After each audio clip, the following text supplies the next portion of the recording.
Otep à tout ça, bien-aimés frères et sœurs.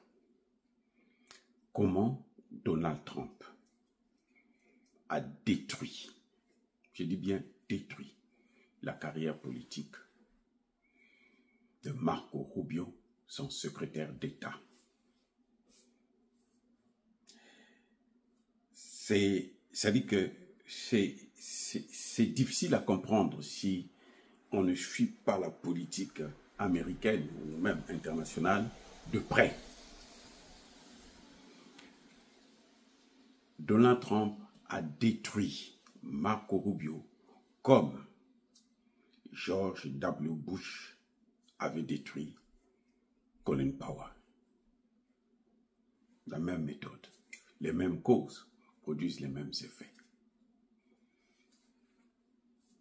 Donald Trump a piégé Marco Rubio. Comment? En quoi faisant? Et pourquoi il a fait? La haine, parce qu'il ne l'aime pas du tout. Il se venge. Oui. Marco Rubio a humilié, a rendu la vie difficile à Donald Trump pour qu'il obtienne son premier mandat. 2013-2016, Marco Rubio a trahi Jeb Bush, le petit frère de George Bush. Il voulait faire le triplé, quoi. Le père, le fils et le cadet. Le fils cadet. Le père Bush a pris le pouvoir. Le fils George Bush a pris le pouvoir. Maintenant, c'était le tour de Jeb Bush. Jeb Bush a été détruit, écrasé par Marco Rubio. Vous voyez, c'est Marco Rubio qui l'a bousillé parce qu'il était trop ambitieux. Comme il avait vu Barack Obama a été élu président, donc lui aussi il voulait être le Barack, on l'appelait ici le Barack Obama hispanique. Donc, il s'était dit, c'est mon tour, il est allé tête baissée, tête. Et pour qu'il accède, pour qu'il monte un peu, il fallait qu'il écrase, parce qu'il s'est retrouvé dans le même état, deux candidats, Jeb Bush et lui. Or, c'est Jeb Bush qui a fait de lui sénateur. C'est Jeb Bush qui l'a propulsé dans la politique. Maintenant, quand Jeb Bush dit, bon, maintenant, moi, je veux prendre ça, Jeb Bush était le seul candidat qui pouvait battre Trump, parmi, dans le camp des républicains. Donc, Jeb Bush s'est dit, maintenant, c'est mon tour. Lui aussi, il sort, il dit, moi, je veux aussi être candidat. Les gens lui ont dit, non, toi, tu es encore plus jeune. Donc, attends, il dit, il n'y a rien. Les Hispaniques vont voter pour moi. Et effectivement, les Hispaniques ont tous sauté sur lui. Et il a écrasé Jeb Bush. Jeb Bush avait fait, ça dit qu'un score, tu avais même pitié de lui. Et du coup, il s'est retrouvé face à Donald Trump. Il a voulu faire la même chose, mais Donald Trump était plus fort. Et puis, il n'était plus dans son fief. Parce que là, il s'agit maintenant des États-Unis d'Amérique. Enfin, de la Floride. Là où il était le roi. Puisque la Floride, il y a beaucoup, la majorité des électeurs, ce sont des Hispaniques. Donc, à ce moment, lui, il avait... Mais même là-bas, en Floride, George Bush, Trump avait pu le battre.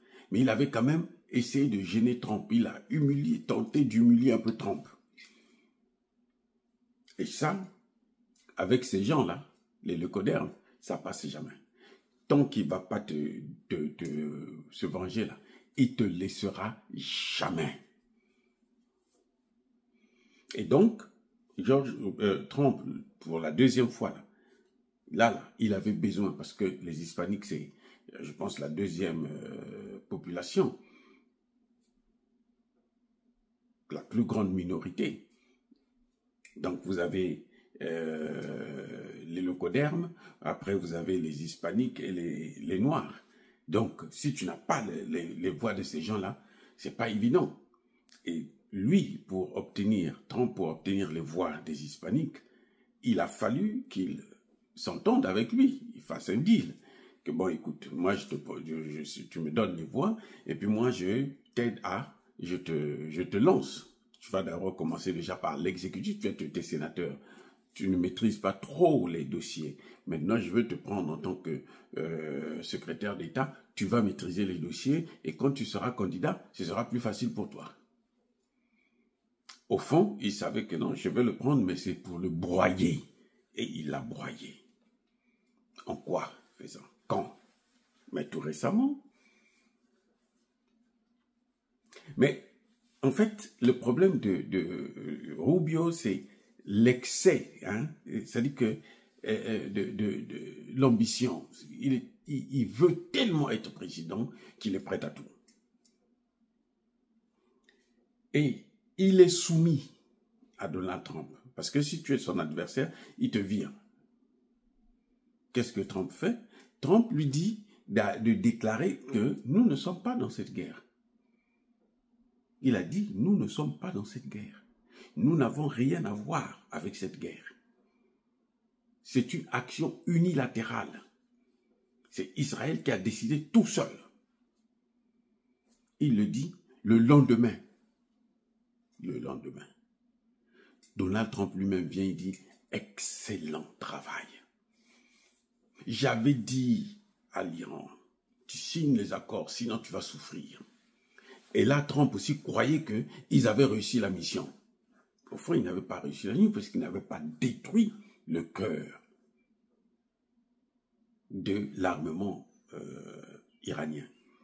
Mais en tout cas, quand Trump le déclare, il est en train de dire au monde entier que c'est mon opération.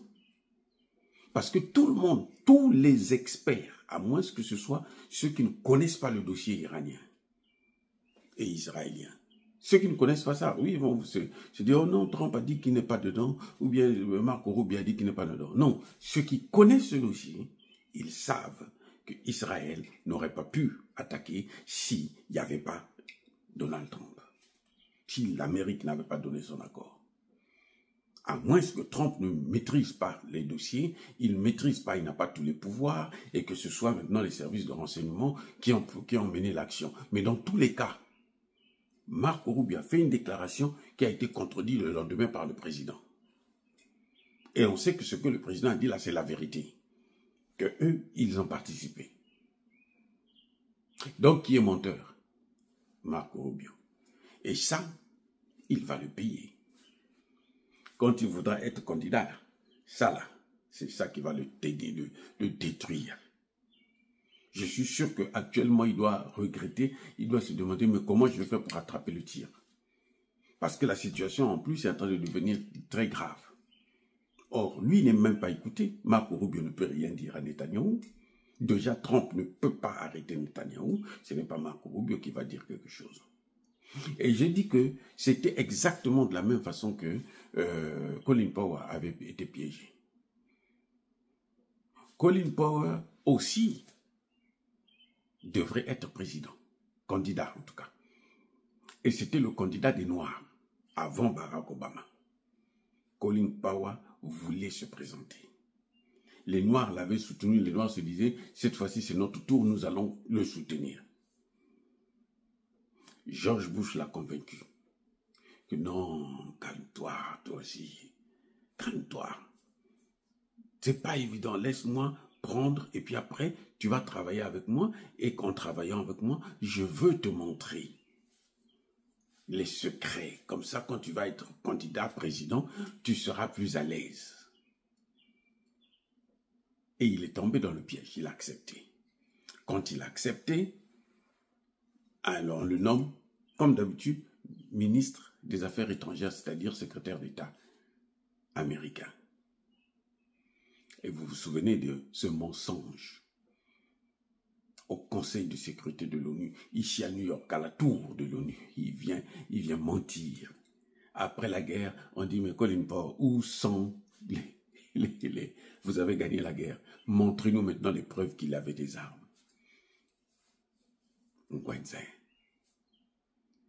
Colin Powell n'a même pas pu présenter la candidature parce que c'était une honte incroyable. Je dis bien, c'était une honte incroyable. C'est ça qui a gâché la carrière de Colin Powell jusqu'à ce qu'il s'en aille. Monsieur n'a fait que regretter pourquoi il avait fait ça. Au point où quand Barack Obama est candidat, Colin Powell soutient Barack Obama pour se venger. C'était trop tard. Il va faire quoi? C'était trop tard. Il est républicain, il soutient un démocrate. Tous les Noirs étaient là, ils se disaient, on va attendre la position de Colin Powell. Colin Powell dit, je soutiens. Et il a refusé de continuer à travailler comme secrétaire d'État. Il avait été bousillé.